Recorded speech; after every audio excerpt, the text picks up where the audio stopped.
вопрос тебе прямой. Вернее, все-таки опять перескочим немножко. Но я про Захарченко хотел спросить. Ты говорила о том, что ты наблюдаешь за Гиркиным компанией. Кто убил Захарченко? Ну, как ты понимаешь, свечку-то не держал. Нет, я понимаю, но так. Вот, но по совокупности всей информации, которая есть у меня, и косвенных признаков, конечно, Москва. И на то есть совершенно понятная причина. Как раз Путин съездил к Меркель. Они там договаривались о четком и понятном компромиссе. Значит, Россия с Германией достраивает Северный поток-2, но прекращает мешать сделать альтернативный газовый маршрут транскаспийский из Туркменистана для того, чтобы Меркель могла говорить, что это не монополия тут, а вот есть, значит, альтернатива через Турцию.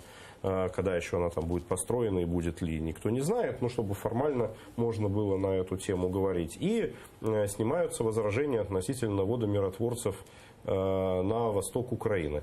А Меркель за это лоббирует интересы России перед Трампом, чтобы там не продолжался санкционный процесс. Понятно, там Америка не может откатить, но чтобы нового по возможности не было. И вот такой многосторонний компромисс. Господин Захарченко, его, конечно, в Украине видят как чистую марионетку Кремля, но я все-таки считаю, что при том, что, конечно, он управляемый, но до определенного предела. Он все-таки такой харизматик был, немножко себе на уме товарищ, у него были там коммерческие интересы свои, и тут, как всегда, совпало, что называется, частное и общественное. С одной стороны, он активно мешал господину Курченко и силовикам российским, которые стояли за господином Курченко с точки зрения финансовых потоков, которые есть на территории Донбасса, а с другой стороны, было совершенно непонятно, как он себя поведет вот в условиях этих самых миротворцев, потому что миротворцы, там главный вопрос, это то, что они должны взять на себя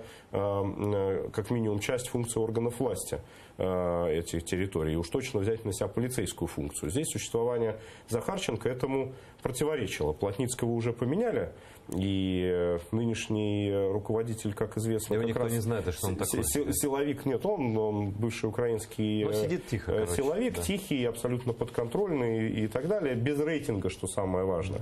И сейчас человека, которого назначили на место Захарченко, этого Чепушилина, да, он тоже человек без рейтинга, даже с очень большим негативным рейтингом в этой так называемой республике. Выбран был именно он, а не кто-нибудь из относительно популярных людей, ровно для того, чтобы он делал полностью все, что говорят. Всю команду Захарченко, как мы знаем, разогнали в прямом смысле слова на следующий день. Это тоже говорит о том, что, значит, явно это не какая-то там внутренняя борьба, раз преемственности политики не происходит. Украинские спецслужбы, на которые сразу указывают. Конечно. У нас